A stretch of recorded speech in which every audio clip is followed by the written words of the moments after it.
তারা কলমায় যদি বলি এই ডিসি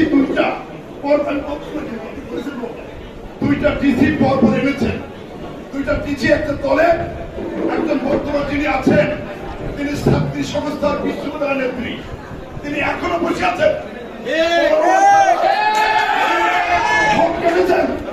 তিনি আমি নির্বাচিত, আমার প্রত্যাশা ছিল আমি জিতব।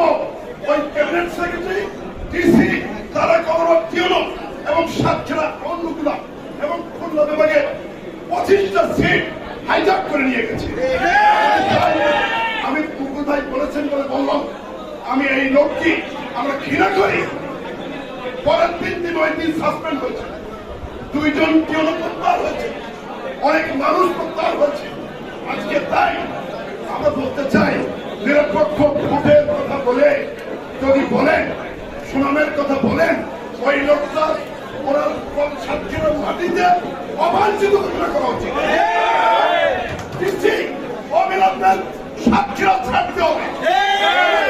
সাতক্ষীরার ভোটগুলো যদি দেওয়া হয় তবে দেখবেন এই ভোটের মধ্যে অন্য ভোট ঢুকে আছে। বন্ধুগণ, যেহেতু ইফতার মাহফিল, আমি অবিলম্বে ডিসি প্রত্যাহার চাই।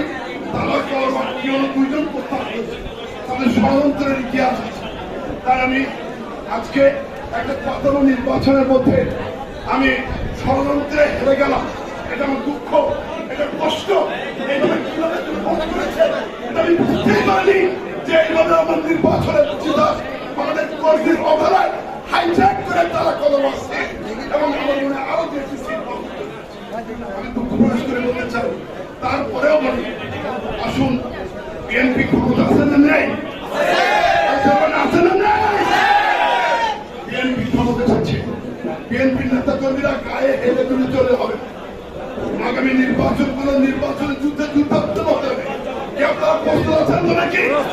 আমি একটা নাম দিতে পারি, কিন্তু আপনাদের সকলেই উপজেলা হোক, ইউনিয়ন হোক এবং সকল নির্বাচনের যুদ্ধে আমাদেরকে উত্তীর্ণ হতে হবে, কর্মী হতে হবে। আমাদের হাইজ্যাক গুলো হয়েছে, আর কোনো হাইজ্যাক তারা ৭৭টা ইউনিয়ন কেউ হাইজ্যাক না করতে পারে। এই হোক আজকের ইফতারের অনুষ্ঠানের আমাদের সকল। আসসালামু আলাইকুম। আমি এই কথাটি এই জন্যই বলছিলাম, যার কথাটি বলা হয়েছে